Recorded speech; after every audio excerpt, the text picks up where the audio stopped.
to our 46th video session. We're joined here today by Kavya Ravikanti, and she's speaking on financial literacy and content marketing. But before we begin, thank you all for joining us. Video sessions are a way that we can, share positivity to people around the world. And during this time, we need it more than ever.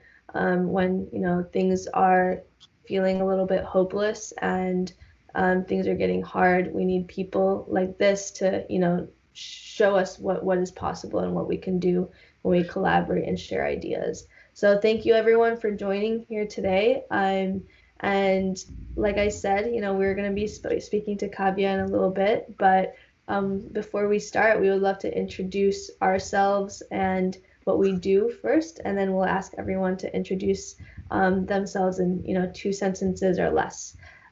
So Impaction, we're trying to make it easier for people to make a difference in their local communities, and we do this online through collaborations and offering spaces like this. I will go into my introduction. I'm Shivani, and I'm the co-founder and CEO of Impaction. Dan, do you want to introduce yourself? Yeah, hi, I'm Dan Heiniger. I'm here in Chicago, and I'm the Engagement and Outreach Coordinator at Impaction. Awesome, thank you. Mari, do you want to go next? Yeah, sure. My name is Mari Kanapati. I'm a registered investment advisor and also a chartered financial analyst. So I started my firm almost 5 years ago and helping hundreds of clients, primarily focusing on personal finance, individuals, family, and small business. And plus part of a lead mentor in a startup, Ignite DC, part of board of advisors for startups. So that's my intro. Absolutely, and he's part of our board of advisors for Impaction as well. Thank you for being here. Bella, do you want to go next? Sure. So I'm Maribel. I am the founder of Love for Immigrants, and I'm happy to be here. Thank you. Hi, my name is Jasmine Jabot. I'm a new teacher resident at San Antonio ISD and committed to being an anti-ism maestra. That means no classism, sexism, racism, and the list goes on. Thank you, Jasmine, for being here. All right, everyone. Thank you so much. And Kavya, I'm going to introduce you and you can go right into it. So like I said, we'll be learning about the importance of financial literacy and content marketing to grow your business from Kavya Ravikanti. Kavya is the recent graduate of University of Virginia, where she studied computer science. Her current focus is financial literacy and specifically mobilizing young people to manage their money and control their financial futures through a newsletter-driven community called Young Not Broke. So Kavya, I'll let you take it away. Okay. Can you guys see my slides? Yes. Okay. Awesome. So I'll look kind of at you guys and also to the side because I have some notes up, so just forgive that. But I'm so excited to be here. Thank you all for tuning in on a Sunday morning. I really appreciate that. I know it's been a very trying week. Personally, it's just kind of been a little bit exhausting. So again, just really appreciate all of you guys being here. So I'm going to be kind of splitting my presentation in half, and I also don't want to just be lecturing at you guys for like an hour. So I might pause in the middle to ask you guys questions and to respond to them. So feel free to jump in over the chat or, just speak up. I'd love to get kind of your input, and it seems that everyone has kind of a different background. So I think that would be really interesting to hear about as well. So I'm going to be talking about financial literacy and content marketing today, and you'll understand why both of these are connected as I kind of continue my presentation and how important, especially for us and what we do at Young Not Broke, how important content marketing really has been for our growth and stuff. So yeah, let's get started. So a little bit more about me. Like Shivani said, I recently graduated from UVA. I chose to study computer science because I really saw it as a tool to impact a lot of change and in a variety of different fields. So if you think about computer science, it can really be applied to almost any other field. And I guess right now, the area that I'm focusing on is kind of personal finance and financial literacy. While I was at UVA, I was actively involved in an organization called Haxivo. And so this was a nonprofit organization that focused on entrepreneurial education. And so that was kind of my first touch with the entrepreneurial world and the idea that, you know, I didn't have to go join another company for a job, but that I could start my own thing and, you know, be my own boss. And I loved that idea. I also worked with a lot of students and kind of educating them on what that could look like by taking them around the country to different startups and meeting with founders kind of face to face and having those interactions. Throughout college, I did a number of different internships, primarily in something called product management, also in operations, in mostly tech companies and some startups. And that was a really great way for me to kind of get hands-on experience and really understand what it means to apply computer science as a tool to different subject areas and things like that. So I think all of those experiences kind of culminated into me starting something of my own. I think while I was at Evo and learning about other startups, I just kind of had this itch in the background to start something of my own. And that's kind of how I decided to start Young Now Broke, or why I started it. I'm going to tell you guys a little bit more of kind of who we are, and then I'm also going to kind of pause for a few questions here. So Young Not Broke, our motto really is personal finance simplified by people like you. And it kind of started out of my own personal experience with money. I was very fortunate to have, you know, grown up in a family where personal finance and just being financially independent was very much stressed. So my dad was always like, I don't really care what you do, but you just need to be standing on your own 2 feet on your own. And that was something that kind of really resonated with me, whether or not I was really actively thinking about it. It was kind of always in the kind of the back of my head. So throughout college, I really tried to pay for my own expenses and be as financially independent as I could. Fortunately, they did pay for my tuition, which I'm very grateful for. But the other stuff, I really tried to make sure that I could pay for on my own. So I was working some part-time jobs and also was saving up through the internships that I was doing. And I kind of wanted to like figure out what to do with my money to, you know, not just have it be sitting in my bank account, but I knew that I could, you know, be saving for retirement and, you know, investing and kind of really taking advantage of the tools out there. But I wasn't really sure where to start other than kind of the advice that my dad had given me. So I, like everybody else, turned to the internet and tried to figure out what to do. I quickly realized that there's just like an overwhelming amount of resources and content out there. A lot of it is not very focused on the college student experience. Like you'll see a lot of stories about people, you know, saving up to buy a home or paying off, you know, an insane amount of debt in a very short period of time by kind of depriving their life of other things.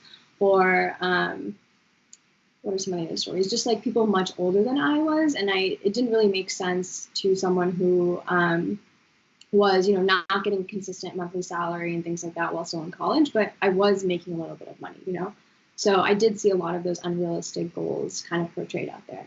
But I'm kind of curious to know what your guys', you know, maybe first experience was with personal finance, or maybe when you even started thinking about it for yourselves.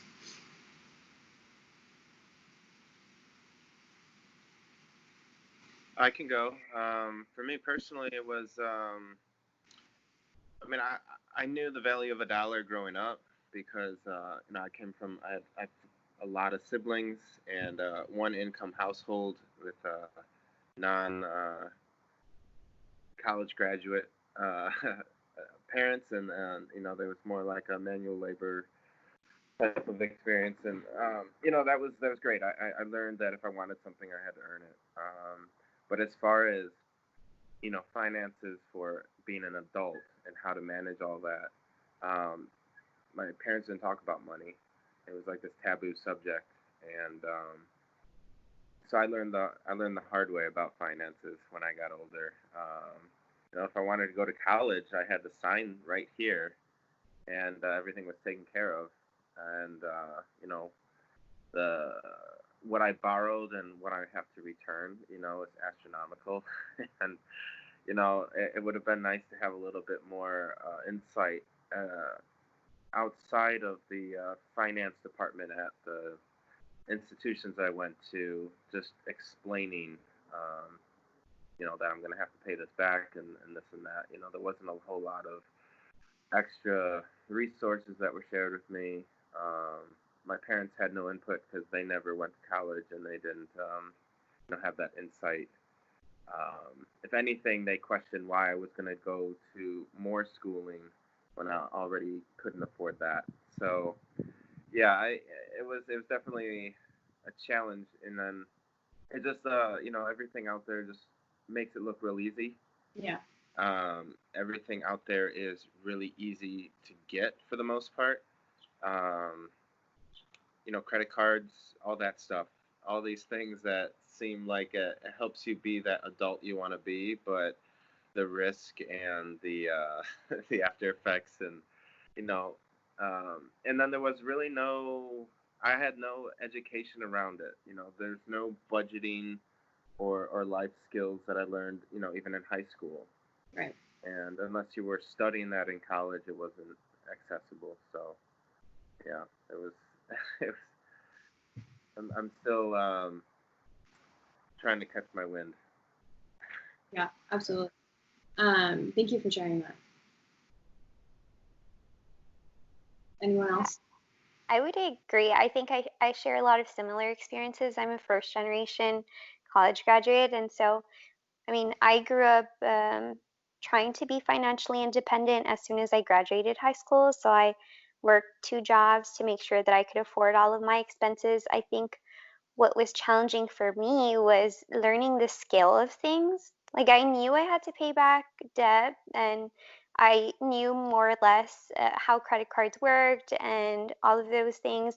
It was just I didn't understand how much debt was too much or how much I was supposed to be earning to really live a sustainable lifestyle for what I was aiming for or how to create a budget. I mean, I knew, but I didn't know actually until recently, probably this past year, how much housing should be compared to your income or how much you should be spending on food until I started looking, okay, well, if I'm going to take a pay cut this year, is there some financial support that I could live off of for just a year and then move on? And I made too much money, but not enough to sustain my lifestyle, but not broke enough to where I could receive assistance. So I think just the scale of things was one of the more challenging aspects for me personally.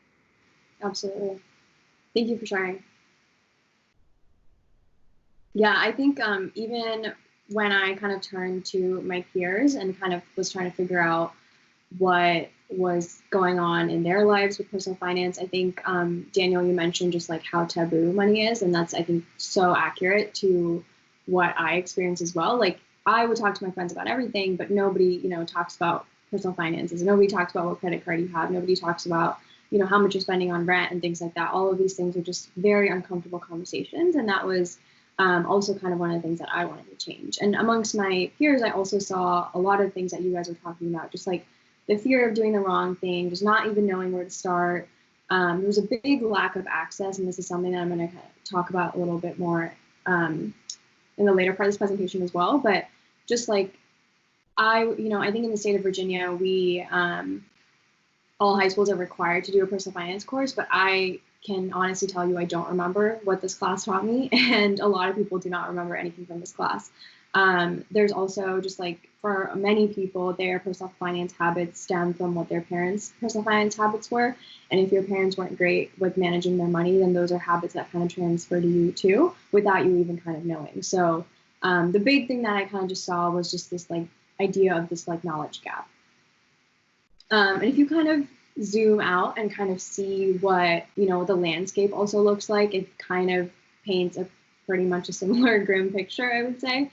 So 63% of people between the ages of 18 to 35 feel anxious about their finances. And if you guys kind of think about that age range, 18 to 35, and if you take out all the people who, might still be in college, and maybe like, let's say 2 years into your job, so 24 to 35, like that group of people also feel anxious about their finances. And so imagine someone who's 35, which is, let's say you graduate at 22, 13 years into your career and you're still feeling anxious about your finances is pretty concerning. And one of the big things that you'll learn about money is that time is really how you build your wealth. And that's kind of how compound interest really manifests, is because the more time you have, the more time your money can compound and grow faster. So the people who are starting much later are really, really losing out on that wealth generation. Only 32% of Americans actually have a budget to track their spending and savings goals. And this is not, just young people, this is all Americans. So also very concerning. And 0 states in the United States actually require a personal finance education in college. And I know many of these are just about America, but even if you look at from a global perspective, it's a pretty grim picture as well. So, and this 0 really bothered me because I was like, we pay so much money to go to university to just be prepared for, taking on a job in the real world. And if college didn't even teach us how to manage our money, like, are we really being prepared for the real world? And so you might be kind of thinking, like, so what, right? Like, this is a pretty bad situation, but what implications does it really have on us? And if you kind of just think about the current economic climate that we're in, right? We're in the middle of a pandemic. We don't know when it's going to end. We are on the brink of a recession, and a lot of economists are saying it's going to be kind of a U-shaped recession. So we'll be like in a pretty big dip and then recover back up. But on the bright side, we've seen many recessions in the past, and we've always recovered from them. If you look at something like the S&P 500, which is a way to kind of, which is a group of like 500 different stocks that kind of track the economy, if you will. If you zoom out and kind of looked at it over its lifetime, you'll see that on average, we're kind of like on the upward trend. And then there are dips when we did have recessions in the past. But this is kind of an unprecedented recession, in that we've never had a recession before because of a pandemic. So again, like, economists can guess all they want, but they still really don't know what the outcome is going to be like. We also see a huge number of people who are unemployed right now. The unemployment rate, I think last I checked, is around 13.3%. It might be slightly improving right now, but as like businesses are opening up and again, but I personally know, as a recent college graduate, of like many people whose jobs were rescinded, friends who are younger who have their internships canceled. So people of all ages and all backgrounds are being affected. So it's pretty dire in that sense. But another important, I think, piece to talk about is just the student debt crisis. And so on average, people owe about $33K in debt, and that's just the average. Almost 44.7 million Americans are in some sort of student debt right now, and that's just student debt, not talking about credit card debt and the number of other types of debt people can be in. And this also affects women more than men. So women own actually 2/3 of all student debt, and if you look at people of color and underrepresented minorities, it's affecting them disproportionately as well. So other areas why this is important, I think personally for me, as a woman, I think just money and the idea of money plays a huge role into kind of the pay gap and also gender equality, right? So if you look at just the pay scale is this really great organization that does a lot of research into the gender pay gap and things like that, and they have a ton of statistics on their website, so I recommend checking that out. But if you look at data that is uncontrolled for someone making the same job, or someone being paid for the same job and for the same qualifications, women make 81 cents to the dollar that a man makes. So this is like when it's uncontrolled, and it's, I think, 98 cents to a dollar when controlled for the same job and qualifications. But there are way more men who are in those higher paying jobs and positions than there are women. So that's just something to remember. And so this pay gap, although it just looks like, maybe 2 cents or 21 cents, can lead to over a difference of $80,000 to $900,000 over lifetime earnings. And for people of color, so for people of color, this gap is even more. So that's just also another thing to keep in mind. So a lot of people will ask, why does this gap exist? So there are a lot of different reasons for this, and I'm not going to go into all of them, but one of the things, especially for women, is often women will take a break when they are giving birth to a child, and will often take a job that maybe is less demanding, and as a result, we might be paying them a little bit less. And that is one reason for that pay gap. But also, 47% of women have reported kind of gender discrimination at work. And so there are a lot of unconscious bias and discrimination that's also that also is into play in the workforce that can also lead to women being paid less. So here is some data, or just some graphs that you guys can look at. So this is all, again, from PayScale, and I would highly recommend checking out their study on this. There's a lot of great information. And I think, so like, why does this matter, right? So we do have this pay gap. I think it also plays back into some of those reasons that I gave earlier. So if you're being paid less, obviously paying back your loans is going to be much harder, which is also another reason why women actually own more of the debt in this country than men do. But what is interesting actually is that economists show there's going to be this huge wealth transfer for women in the next like 10 years. So $30 trillion is actually going to be now put in the hands of women because of things like inheritance and also just women climbing the career ladder higher and being able to make more money. So if women are constantly handing over the power of their money to, let's say, the male counterpart in their life, they're losing control of over this money that they're about to gain. So it's very important for women to be, just like understanding of what to do with their money and just having those great money management skills early on, so they're not losing out on this debt, on this wealth. Sorry.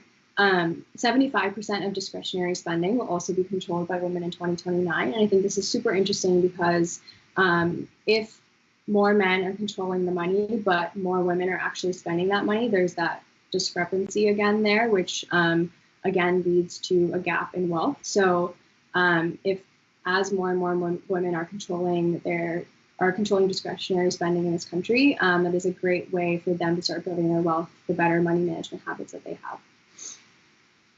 And so last piece I want to talk about is the racial justice piece. And obviously I think it is such an important topic, especially now with everything kind of going around us. So there's something called a PFIN index, and it's a study that was done by the George Washington University here in DC.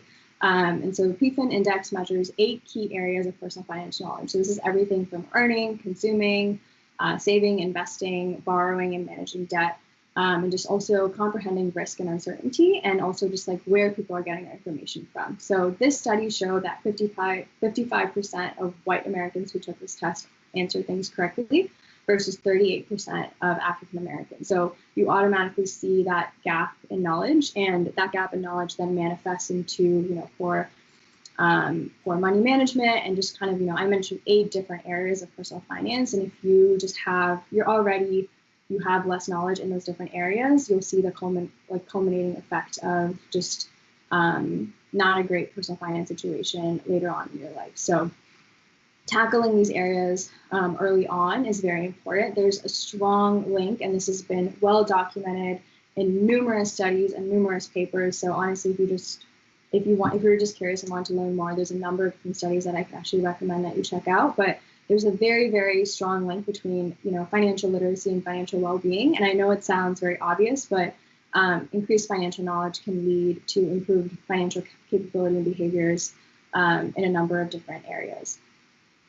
So what are some of those things, right? So obviously, if you just thought about all the reasons that I gave, so just improved outcomes in all of those areas, but also just, going to one seminar showed a net worth increase by nearly 27% for those who were in the lowest income bracket and had not received a high school diploma. So even those people who might not be as educated as others, just understanding how retirement savings work, or, just think about budgeting, or how much you should be spending on different things, just having that knowledge shows a humongous increase in their net worth, and this is huge.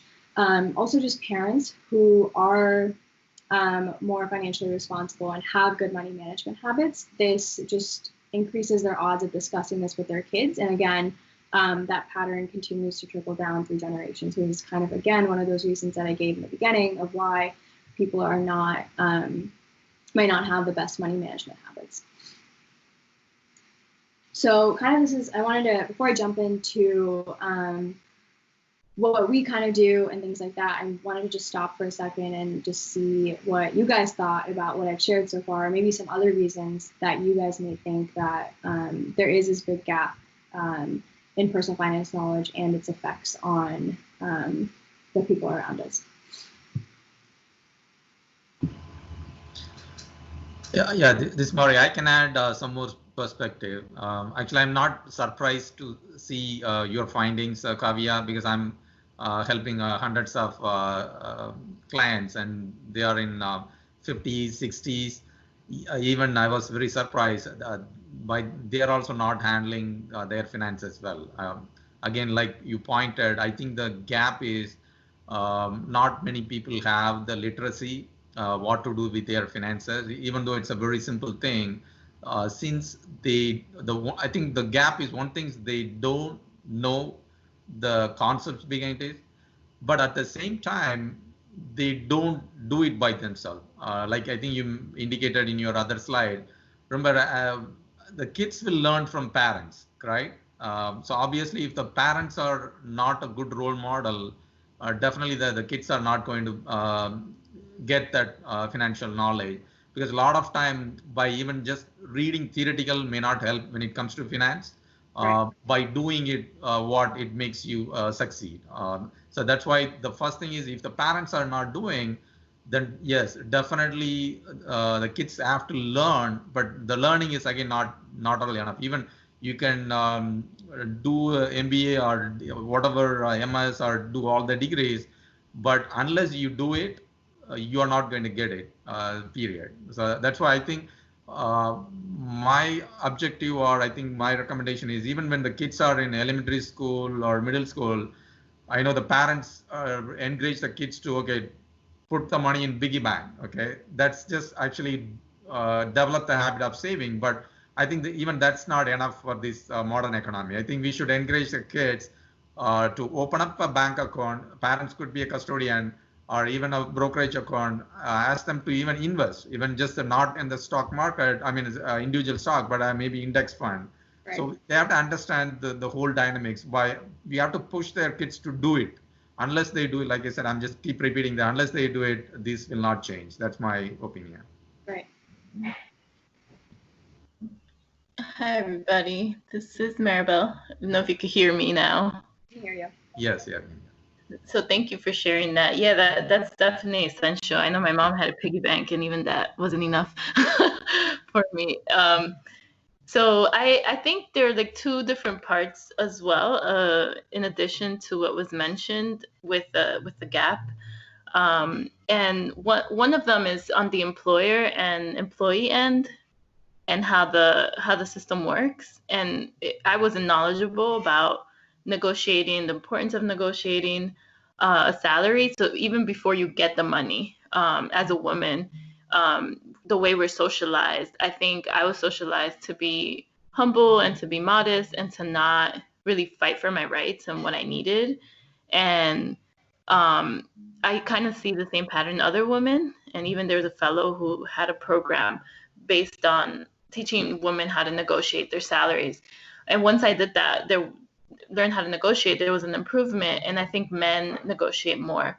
And then the other part of it is that employers are also, they're looking at the profit as the main bottom line. So we don't live in a system where it's fair based on, the education you have or whatever. It's not just based on all these things that you do, how hard you work or how smart you work, or whatever it is.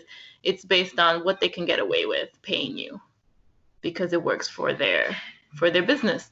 And so that's the other end. If employees are like too trustworthy and naive, like I was, you're going to go into a bad situation not being prepared. And then the other part of it is, once you do have money and you're saving it up, or you're not saving it up, you're spending it, I think there's like a psychological and emotional or spiritual element to it, which is there seems to be, especially in a capitalist system, a lot of moments where we spend in order to fill an emotional need or a spiritual need or whatever other need there is. And so we're not taught to really value ourselves for who we are and not for what we have. It's very much about, at least when I was growing up and a teenager and going into college, a lot of people were trying to achieve and, have abundance, and it's all great. I mean, who wouldn't want to live in abundance? But there's, I think, the more I learn about Eastern philosophy and, less is more. And I don't know if you know about people that organize and they just have less things.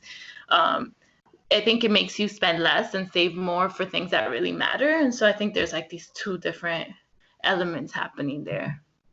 Yeah, absolutely. I think quickly to respond to what you're saying, I think on the employer side, a lot of people will sign up for something like a 401k, but not actually invest their money, right? So there's a lot of money actually being left on the table. And in response to the negotiation piece, it's crazy how many women don't negotiate. I think the statistics there are also pretty insane. It's like 1 in 4, men are like 4 times more likely than women to actually negotiate. And people don't realize that, even just negotiating your first job will show, it has like exponential effects on kind of how much money you're going to be having later on, because a lot of the times promotions and raises and things like that are a percentage of your current income. So let's say your friend is making $5,000 more than you are.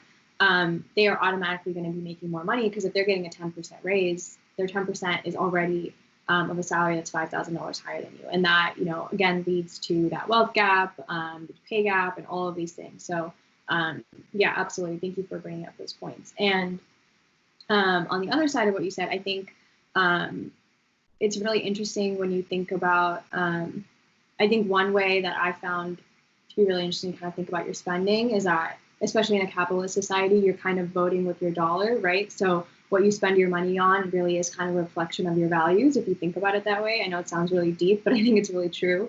If for you, for me personally, like I love traveling, and that's something that I really value. So I'm trying to consistently choose to, save my money so that I can spend it on travel in the future, post-pandemic life. But I think a lot of people will spend their money and then kind of look back at some of their spending habits and be like, oh, this doesn't even reflect the life that I actually want to live. And that can be a really great way to kind of shift your perspective too.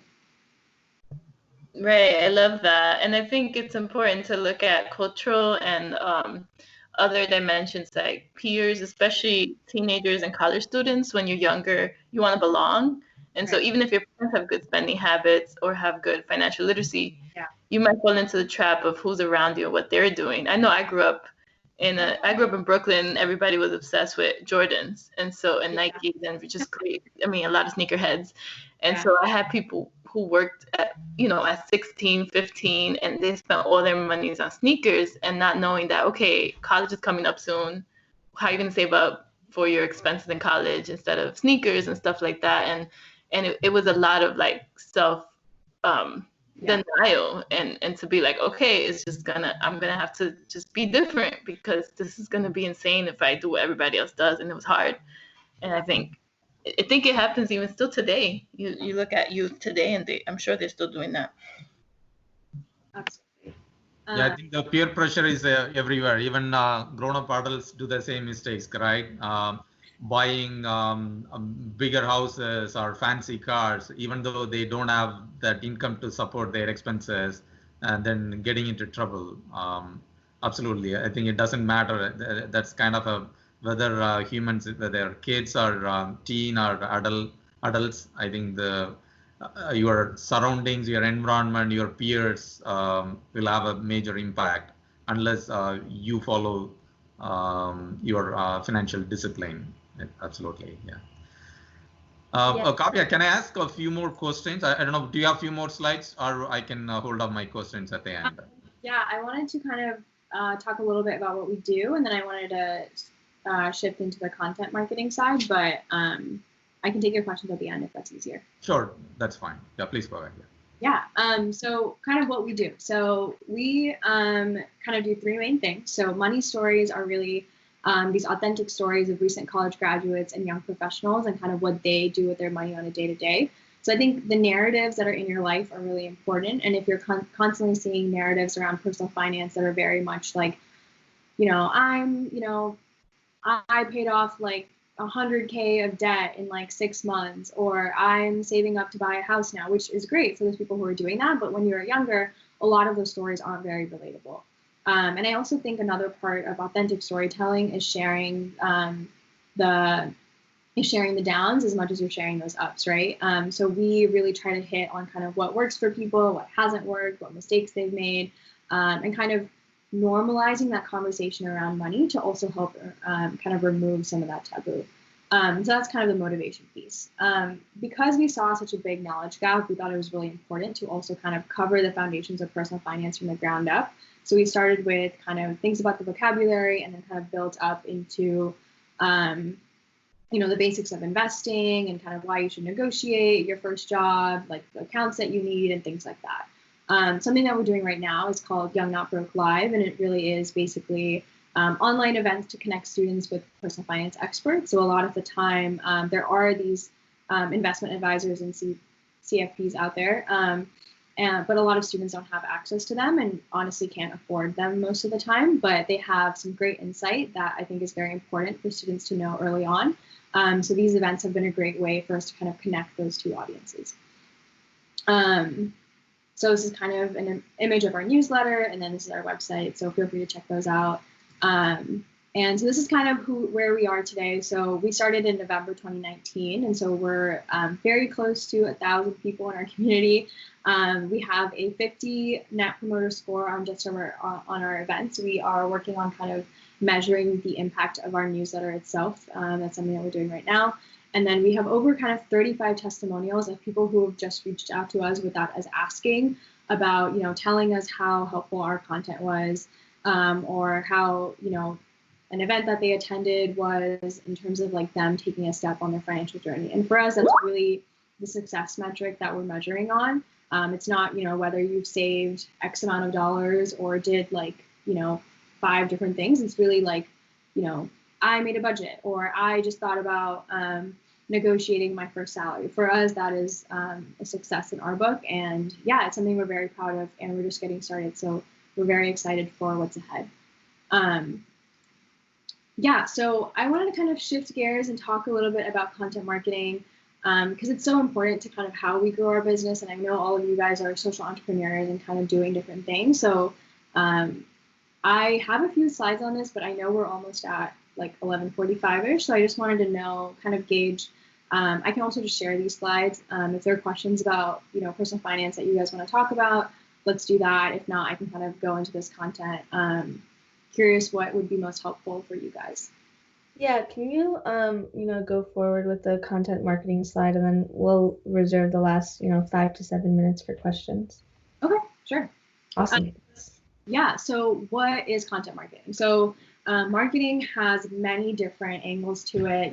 When you usually think of marketing, you'll think of things like advertising, so like Google ads or Facebook ads that you might see, or marketing in the sense of like flyering and things like that. They're kind of more I would say like the original forms of marketing that we're kind of taught to think about. But content marketing is literally any piece of content. So like an article you write, blog post, a guide, a video that you make, social media post, whether it's on LinkedIn, Instagram, or Facebook, any piece of like information that you put out there as a brand. And so why is content marketing so important? So you actually get 3 times as many leads when compared to outbound marketing. So outbound marketing is more of like that advertising, flyering piece that I talked about.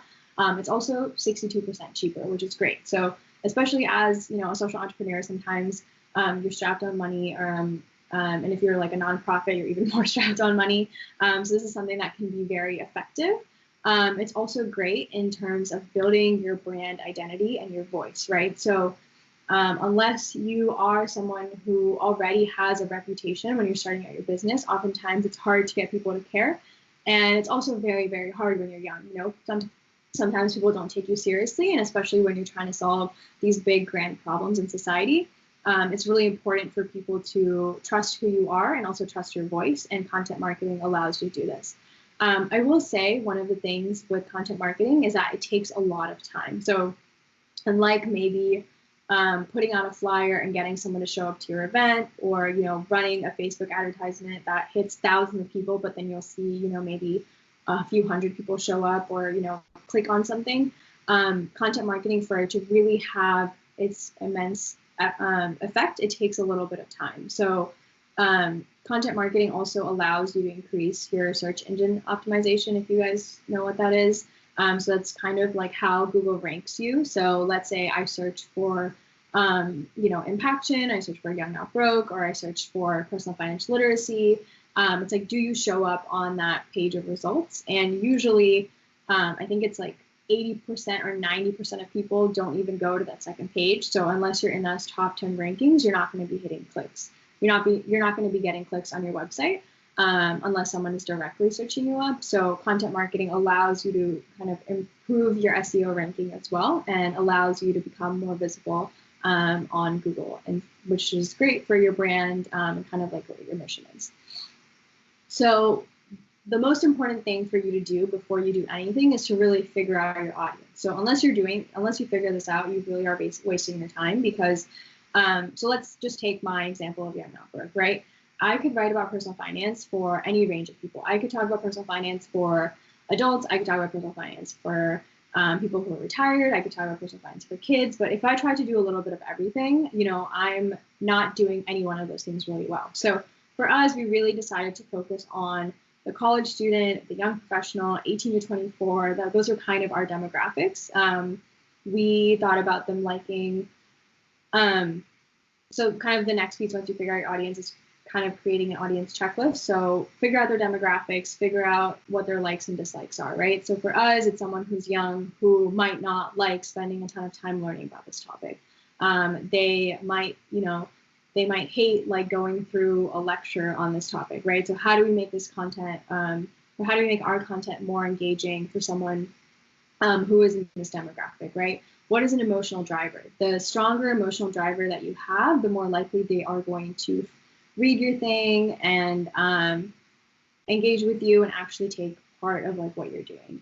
So what are their habits, right? There are a number of different things that you can go through to really figure out who your core audience is and what they look like. And this is kind of like something called a customer avatar. So this is not mine. It's stolen from something called Digital Marketer. But I think it's a great way to kind of really understand who your core audience is. And this is a very detailed one, but I thought it'd be just kind of a good example to kind of understand who this person is. So they made this Steve Seed person who is a founder of a tech startup, and kind of understanding what that person looks like. So you can be really, really specific, or you can be a little bit more broad. To be completely honest, we've been a little bit more broad in terms of saying 18 to 24 and someone who's kind of young and a college student. And I think we can actually be way more specific than that. And that is something that we want to do as we move forward. So once you figure out your audience, you really want to develop a brand and voice that actually, will attract that audience, right? So as we are writing to young people, if we use extremely like textbook language and like big words, we've automatically alienated our audience, because they don't want to be lectured at. The way that we really want to come across in our articles is, like we're like your friend who is explaining something to you in a way that you're going to understand. So we try to use like pop culture references, simplify the language as much as possible, and things like that.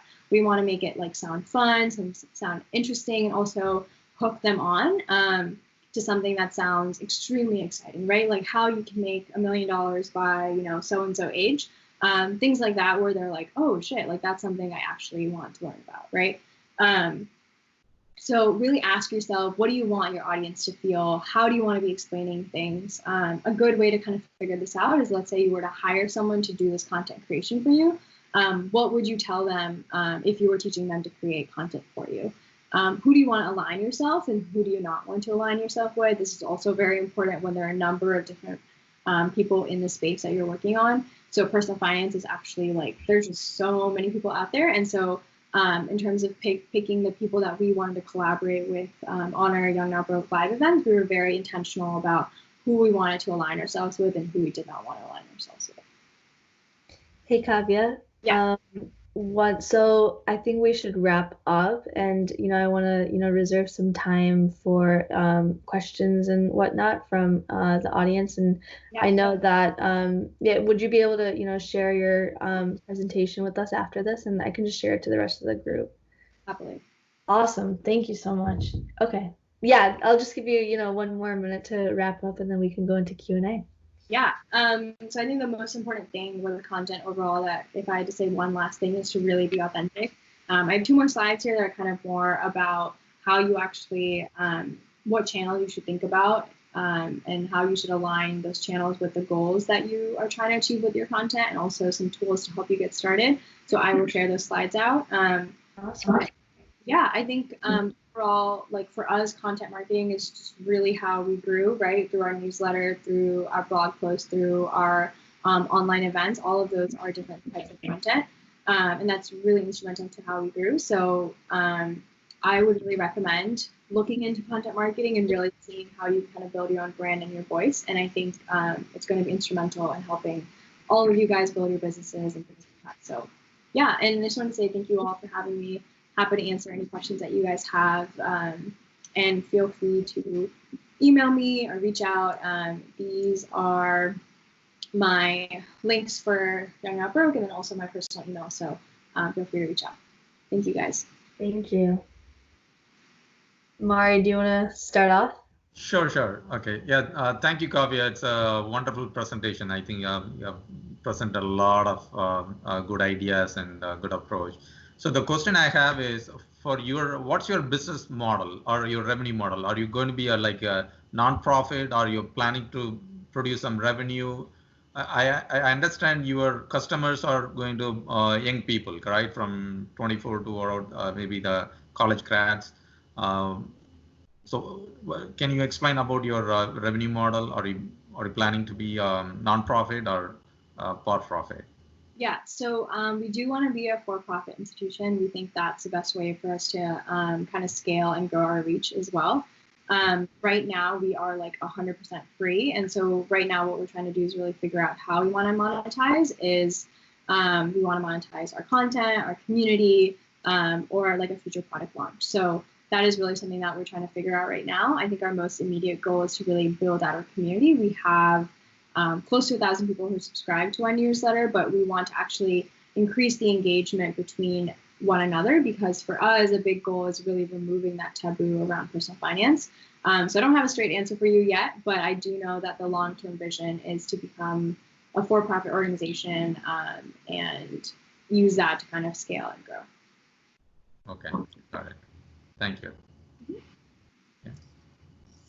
And we have time for 2 or 3 more questions.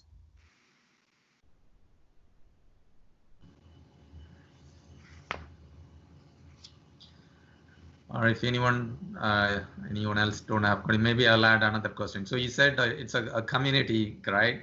So assuming then, so what's your plan for? Because I know you're focusing on young people, but in order to get the content, I assume, as you mentioned, bringing the financial experts or other people into your, it's kind of a marketplace ultimately, correct? So what's your plan and thoughts regarding Not that? necessarily. So we actually do all the content creation ourselves. And since we're not giving any financial advice or like investment advice, we're allowed to be writing about what we're saying. So what we're really doing is educating our audience with our content. So we do not plan to necessarily, like our goal is not to just bring personal finance experts to students, but to really show that if 3 students who did not study finance, don't plan to have a career in finance, never like, really got a degree in finance, if you will, if we can really understand personal finance, then so can you, right? Because at the end of the day, it is frankly very simple. It's just a matter of really understanding that information and applying it in your life, as you said. So I think our biggest value add is that we really are for students by students, right? I think all of us are 22 years old who are working on this. We recently graduated college, and we want to show people that, again, if we can do it, you can do it. And that's really kind of the bulk of our community and kind of how we want to grow it. So our next steps are really starting a Facebook community to actually start engaging on this conversation, right? So what are you guys thinking about doing with your money right now? We're in a bear market. Like, what are you investing in? What are you not investing in, right? We want to have people start talking about these things in an environment like a Facebook, page or Facebook group, and then kind of go from there. But we do not plan to necessarily be a marketplace for personal finance experts to connect with college students. Okay. Then what do you think of like a Betterment, Wealthfront? You might have already got the robo investors, right? A platform available. I think they are also targeting towards the same audience. I think you are trying to reach out. So are they going to be like competitors for you, or because another thing I've learned, I think the young guys, when it comes to finance, the first thing they're doing is maybe open up a Robinhood or trading account and then start playing with the stock. But that's not the personal finance, right? Just investing few stock is just a small thing in your personal finance. but that's again, that's kind of a wrong idea that getting into the younger people. So what do you think of that? I personally use Wealthfront. Another person on my team who uses Betterment. Another person on my team chooses Wealthfront. So we all use them. We love robo advisors personally. As someone who doesn't necessarily want to be thinking about what stock to invest in and things like that, it makes my life a lot easier, and I think it makes a lot of young people's lives a lot easier. And it's a great way to start investing if you have never done it before, because it takes into consideration risk and diversifying your portfolio out of the box. So I think they're great tools. And yes, they are targeting the same audience in terms of educating them around that specific topic. But what we're really trying to be is that middle ground between someone who's never done anything with their finances before and using tools like that, right? So instead of just jumping into that tool directly, we want to kind of funnel them through our platform to really educate themselves on the entire personal finance landscape, so that then, then they can use the Robinhood, then they can use the Wealthfront, then they can use, a savings account by Capital One, and then they can use something else, right, to really build their personal finance landscape. So it's not just the investing piece, as you said, it's everything else that's out there. So really, really want to be that kind of middle ground. Thank you, Kavya. And I do, want to save the questions for, if you guys want to have additional conversations. I will also, release or send out an email to everyone so you can connect in that way as well. But I'm afraid we do have to wrap up. We have a couple of minutes left. So thank you so much for everyone for joining today. And Kavya, I want to reach out to you specifically, more of the content marketing side. I would love to hear, your thoughts about, even with Impaction, we're trying to grow our network as well. So we'll definitely, reach out to you. But this has been really informational, really valuable. What are some of your asks from us? Yeah, I think in general, whenever you can, engage with your money, right? If it's just starting today, and go back, look at your last 3 months, look at pre-pandemic months. Don't look at right now because no one's spending right now. But look at the pre-pandemic months and look at what's going in and what's coming out. Are you happy with what's going out? Really ask yourself, did that purchase really bring me joy? I know it sounds super cliche and Marie Kondo-esque, but I think it's a really great way to really understand your spending. And that's just the first step. Once you kind of understand that, from there, the world is really your oyster. There's so many things you can do, but I think most people fail to just even do that first step. So just really understand where your money is going. And don't be afraid to have those conversations with the people in your life, especially your parents, especially people that are really close to you. Have those conversations with people around you, because the more that people are talking about this, the more that they're going to have access to this knowledge. And that's literally the biggest barrier, is access, right? And it starts at the ground level. It starts in those peer-to-peer conversations. So please talk about it, and check out what we're doing. If you like what we're doing, please subscribe to our newsletter, share it, spread the word. The more the merrier. This is something I think that everybody needs to be doing. And especially if you're young, it's literally a win-win situation in terms of starting earlier. The earlier you start, the more money you're going to be making. That's just a given, which is the most amazing thing, right? So I really hope all of you, at least the one thing that you take away from this is just a little bit more awareness of your own personal finances, and kind of starting those conversations with people around you. Thank you, Kavya. No, this has been great, and I hope very informational for everyone watching and on the video session as well. Check out Young Not Broke. We'll send out the link as well in our newsletter. Please subscribe to their newsletter and share it with others in your community as well. A lot of our community have students and social entrepreneurs as a part of it, so finance is a key. So thank you so much, everyone, and please check us out on Instagram, Humans Inspiring Impact, where we showcase social innovators and entrepreneurs like Kavya as well. So thank you, everyone, for joining, and we will see you next week. Thank you. Have a great one.